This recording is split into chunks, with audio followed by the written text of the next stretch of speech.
Assalamualaikum warahmatullahi wabarakatuh. Perkenalkan, saya dengan Ernita dari Prodi Manajemen Universitas Pancasakti Bekasi dengan nomor NIK 28924700015. Saya akan mengerjakan ujian akhir semester mata kuliah Manajemen Logistik. Yang saya hormati dosen pengampu Ibu Wina Sari Kusumaning Tias, SIP SEMM. Tema kali ini saya akan membawakan tentang logistik unggul Indonesia Makmur dimulai dari administrasi yang tertata. Pembahasan materinya ada 6. Yang pertama, pendahuluan, pengertian dasar hubungan administrasi. Yang keempat, logistik sebagai cermin kemakmuran bangsa. Yang kelima, kinerja logistik. Dan yang terakhir adalah kesimpulan. Pembahasan pertama, pendahuluan. Indonesia sebagai negara kepulauan yang besar memiliki tantangan logistik yang sangat kompleks. Dari distribusi barang agar pulau hingga pengelolaan rantai pasok nasional, efisien logistik menjadi faktor kunci dalam mewujudkan kemakmuran. Namun, keunggulan logistik tidak hanya bergantung pada infrastruktur fisik saja, melainkan juga pada sistem administrasi dan organisasi yang mendukungnya. Frasa dimulai dari administrasi yang tertata menekankan bahwa sebelum logistik berjalan efisien secara operasional harus ada tata kelola administrasi dan organisasi yang rapi, struktur, dan sistematis. Logistik unggul adalah kunci kemakmuran Indonesia, namun keunggulan itu tidak muncul begitu saja, melainkan dimulai dari administrasi dan organisasi yang rapi, efisien, dan modern.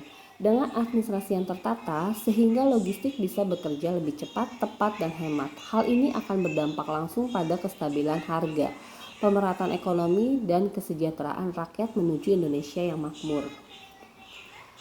Lalu ada logistik unggul. Logistik unggul adalah sistem logistik yang mampu mengelola aliran barang, informasi, dan sumber daya secara efisien, efektif, integrasi, dan hemat biaya guna memenuhi kebutuhan pelanggan dengan pelayanan terbaik dan tepat waktu yang optimal. Lalu logistik unggul adalah sistem logistik yang efisien dan hemat biaya, cepat dan tepat waktu, dapat diandalkan dan transparan, namun menjangkau seluruh wilayah secara merata.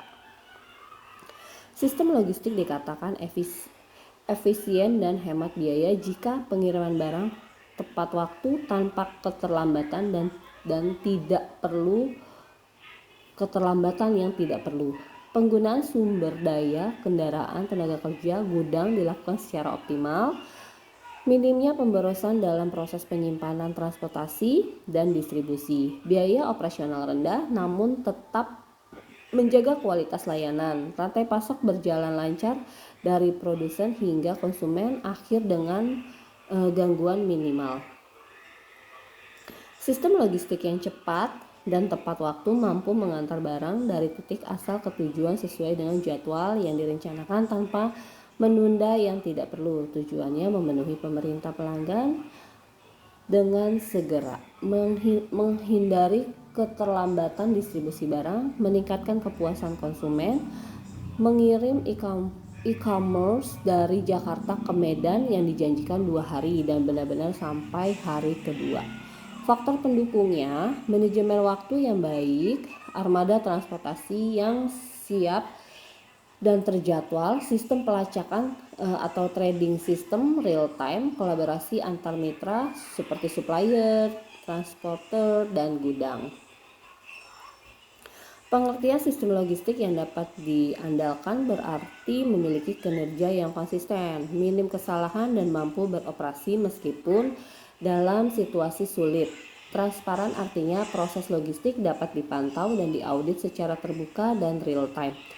Manfaatnya membangun kepercayaan antara produsen, distributor, dan konsumen, mengurangi risiko kehilangan, penipuan, dan manipulasi, mempermudah pengembalian keputusan berbasis data. Contohnya, sistem logistik yang memungkinkan pelanggan melacak posisi paket secara langsung disertai estimasi waktu tiba dan bukti pengiriman. Faktor pendukungnya itu penggunaan teknologi informasi seperti ERP, WMS, Warehouse Management System, sistem audit dapat pelaporan yang terbuka, Lalu ada standar operasional produk yang ditetapkan dengan konsisten. Menjangkau ke seluruh wilayah negara merata. Pengertiannya apa? Pengertiannya, sistem logistik yang mampu menjangkau seluruh wilayah secara merata adalah sistem yang tidak hanya berfungsi di kota besar, tetapi juga efektif hingga ke daerah terpencil dan pelosok. Tujuannya pemerataan distribusi barang di seluruh Indonesia, menekan disparitas harga antar wilayah, mendukung pembangunan nasional secara menyeluruh. Distribusi bahan pokok atau vaksin ke daerah terpencil di Papua atau Nusa Tenggara yang biasanya sulit dijangkau. Faktor pendukung infrastruktur transportasi yang memadai, jalan, pelabuhan, bandara, sistem logistik multimode, contohnya darat, laut, udara. Kerjasama pemerintah dan swasta untuk logistik daerah 3T, tertinggal, terdepan, terluar. Administrasi yang tertata. Administrasi yang tertata mencakup prosedur dan dokumentasi logistik yang jelas, pengelolaan data dan informasi secara digital, misalnya melalui ERP, SCM software. Kepatuhan terhadap regulasi, bea cukai, izin distribusi, lalu koordinasi lintas departemen secara efektif. Organisasi dalam logistik. Organisasi dalam logistik adalah susunan struktur, sistem, dan pembagian tugas yang terkoordinasi untuk mengelola seluruh aktivitas logistik, mulai dari pengadaan, penyimpanan, distribusi, hingga pelayanan pelanggan agar berjalan efektif, efisien, dan terarah. Intinya, organisasi logistik adalah mesin penggerak yang mengatur siapa melakukan apa, bagaimana alur kerjanya, dan bagaimana semua elemen bekerja sama untuk memastikan barang sampai ke tujuan dengan baik. Struktur organisasi logistik yang baik melibatkan pembagian peran yang jelas seperti pengadaan, penyimpanan, distribusi, dan lain-lain. Alur komunikasi yang efisien, penerapan teknologi manajemen logistik, SDM yang kompeten dalam bidang logistik dan administrasi. Fungsi utama organisasi dalam logistik itu adalah membahas tugas dan tanggung jawab. Setiap bagian seperti pengadaan gudang, transportasi, dan layanan pelanggan memiliki tugas masing-masing. Mengatur alur informasi dan komunikasi. Informasi logistik seperti status pengiriman, stok barang, dan pemerintah pasar harus mengalir dengan lancar antar departemen. Mengkoordinasikan proses operasional, menjamin bahwa semua aktivitas logistik saling terhubung dan tidak saling tumpang tindih. Menetapkan prosedur dan sistem kerja, SOP dibuat untuk memastikan pekerjaan dilakukan secara efisien dan konsisten. Kesimpulan singkatnya, organisasi dalam logistik adalah kerangka kerja yang mengatur peran, proses, dan hubungan antar bagian dalam sistem logistik agar semua aktivitas berjalan lancar, efisien, dan tepat sasaran. Hubungan administrasi dengan kinerja logistik. Aspek administrasi berdampak pada kinerja logistik. Dokumentasi yang akurat, mengurangi kesalahan pengiriman dan keterlambatan prosedur standarnya, meningkatkan efisien dan mengurangi kebingungan operasional, sistem pelaporan terintegrasi, pencatatan pengambilan keputusan, manajemen data stok atau logistik, menurunkan biaya penyimpanan dan resiko kehabisan stok. Pengertian dasar administrasi logistik adalah proses pencatatan, perencanaan, perorganisasian, dan pengawasan terhadap semua aktivitas logistik seperti pengadaan, penyimpanan, distribusi, dan pelaporan. Kinerja logistik adalah ukuran efektivitas dan efisien sistem logistik dalam menjalankan tugasnya seperti ketepatan waktu, biaya rendah, dan kepuasan pelanggan. Administrasi yang tertata rapi adalah fondasi utama dari kinerja logistik yang unggul. Penjelasan hubungan keduanya, perencanaan dan koordinasi lebih efisien. Administrasi membantu merancang alur kerja logistik secara sistematis. Tanpa perencanaan administrasi yang baik, pengiriman baik tertunda ataupun salah arah. Contohnya, SOP pengiriman jelas akan mengurangi kekacauan saat jadwal padat. Yang kedua, dokumentasi yang akurat mendukung distribusi tepat waktu. Administrasi bertanggung jawab atas dokumen seperti surat jalan, invoice, dan laporan stok. Dokumen yang tertata rapi mempermudah proses audit dan mencegah kehilangan barang. Contohnya, tanpa surat jalan yang valid, truk logistik bisa tertahan di checkpoint. Yang ketiga, mendukung pengambilan keputusan yang cepat. Data yang dihasilkan dari proses administrasi seperti laporan pengeluaran, rekap stok, perform pengiriman bisa digunakan untuk analisis kinerja dan pengambilan keputusan. Contohnya, jika data menunjukkan barang sering terlambat ke daerah tertentu, manajer bisa meninjau rute distribusi atau armada. Yang keempat, meningkatkan transparansi dan akuntabilitas. Administrasi yang baik memungkinkan seluruh proses logistik dapat ditelusuri atau trackable dan dievaluasi. Contohnya, sistem digital administrasi logistik memungkinkan pelanggan melacak posisi paket secara real time. Dan yang kelima, menekan biaya operasional. Administrasi mencegah kesalahan input data, pengadaan ganda, atau pengiriman barang yang salah. Semakin rapi administrasi, semakin kecil pemborosan biaya. Contohnya, penghitungan stok manual yang salah bisa menyebabkan overstock terlalu banyak atau stock out kehabisan. Kesimpulannya, administrasi yang tertata dengan baik akan mempercepat alur kerja logistik, meminimalkan kesalahan, memperkuat kontrol, dan menurunkan biaya. Semua itu berkontribusi langsung pada peningkatan kinerja logistik. Logistik sebagai cermin kemakmuran bangsa. Yang pertama, daya saing ekonomi negara dengan logistik yang efisien menarik lebih banyak investor dan pelaku usaha. Yang kedua, harga barang lebih terjangkau, efisien distribusi menurunkan harga jual produk. Yang ketiga, pemerataan pembangunan wilayah terpencil lebih mudah dijangkau, stabilitas pasok nasional, ketahanan pangan dan energi lebih terjaga. Kinerja logistik pada tahun 2016, Bank Indonesia telah melakukan peningkatan kinerja logistik terhadap 160 negara di seluruh dunia.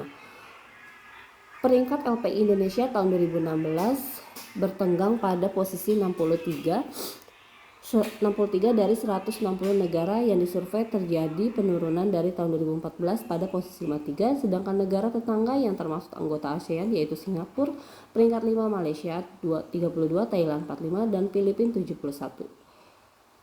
Besarnya ukuran LPI didasarkan pada 6 dimensi, terdiri dari pelayanan bea cukai, infrastruktur, pengiriman internasional, kompetensi bidang logistik, penelusuran dan pelacakan, dan ketepatan waktu kirim. Penilaian tersebut dilakukan pada skala bilangan ordinal berskala 5. Dengan kata lain, nilai terendah 1 dan tertinggi 5. Untuk Indonesia, dimensi yang masih rendah atau lemah dari 6 dimensi tersebut yaitu pelayanan bea cukai, infrastruktur, dan pengiriman internasional, namun paling rendah yang dialami Indonesia adalah kualitas infrastruktur dan dengan skor 2,65, sedangkan nilai dimensi lainnya di atas 3,0, kendati masih perlu ditingkatkan lagi menjadi mendekati 5. Untuk lingkup di kawasan ASEAN, Indonesia berada pada peringkat keempat di bawah Singapura, Malaysia, dan Thailand, sedangkan peringkat di bawah Indonesia adalah Vietnam, Brunei Darussalam, Filipina, Myanmar, dan Laos. Presentasi logistik dapat dilihat dari kualifikasi, kuantitatif, dan kuantitatif. Kedua hal ini akan saling memberikan arti pentingnya suatu prestasi. Prestasi diri merupakan modal dasar dari Prestasi kelompok. Prestasi kelompok merupakan modal dasar dari presentasi organisasi. Penilaian presentasi logistik merupakan suatu cara mengkuantifikasi kemajuan kerja terhadap suatu standar kerja yang telah disetujui bersama untuk dapat dikatakan baik. Jadi, satu bersifat sebagai suatu sistem pengukuran atau pencapaian hasil yang telah dicapai. Pengukuran presentasi secara kuantitatif ini meliputi tiga bidang utama, yaitu tingkat penggunaan dana dengan dana tahun lalu, tingkat pengeluaran dibandingkan dengan jumlah anggaran. Yang ketiga, masalah pengelolaan dana dan permodalan. Sedangkan untuk mengukur presentasi secara kuantitatif meliputi 5 bidang. Pertama, membantu pencapaian tingkat keuntungan secara umum, profitabilitas. Yang kedua, adanya efisien perusahaan pada posisi pasarnya. Yang ketiga, membantu tingkat produktivitas. Yang keempat, membantu menciptakan kepemimpinan produk dan biaya. Yang kelima, membantu mengembangkan sumber daya manusia. Kinerja logistik. Doing Business Index kemudian berbasis Ease of Doing Business Index adalah sebuah indeks yang dibuat oleh Bank Indonesia. Peringkat yang tinggi menunjukkan regulasi untuk berbisnis yang lebih baik. Biasanya lebih sederhana dan kuatnya perlindungan atas hak milik. Penelitian empiris yang didanai oleh Bank Dunia untuk membuktikan manfaat dari dibuatnya indeks ini menunjukkan bahwa efek dari perbaikan berbagai regulasi terhadap pertumbuhan ekonomi sangat besar. Dipandang dari perspektif kemudahan melakukan usaha atau doing business di tahun 2017, Indonesia juga masih sangat tertinggal. Hal ini berdasarkan hasil survei yang dilakukan World Economic Forum berdasarkan 10 kriteria. Berdasarkan 10 kriteria itu, yang pertama, memulai bisnis, izin konstruksi, mendapatkan listrik, mendapatkan properti, mendapatkan kredit, melindungi investor minoritas, membayar pajak, menegakkan kantor perdagangan antar negara, menyelesaikan kapitalitas untuk 5 negara ASEAN. Peningkat Indonesia adalah 91, Singapura 2, Malaysia 23, Thailand 46, dan Vietnam 82. Khususnya untuk Indonesia sudah terjadi kenaikan dari 114 tahun 2015 menjadi 91. Ini berarti terdapat perbaikan regulasi sehingga kemudahan bisnis sudah mengalami perbaikan. Daya saing, sedangkan dari daya saing competition, Indonesia juga masih perlu perbenahan karena masih pada peringkat di bawah dibandingkan 3 negara ASEAN lain dan hanya bisa mengguluki Filipina. Peringkat Indonesia adalah 41, Singapura kedua, Malaysia 25, Thailand 34, dan Filipina 57. Jika kita menyimak secara seksama terhadap data peringkat LPI Doing Business and Competition, satu dengan lainnya memiliki relasi yang konsisten, di mana peringkat LPI tinggi selaras dari peringkat Doing Business dan Competition yang tinggi pula.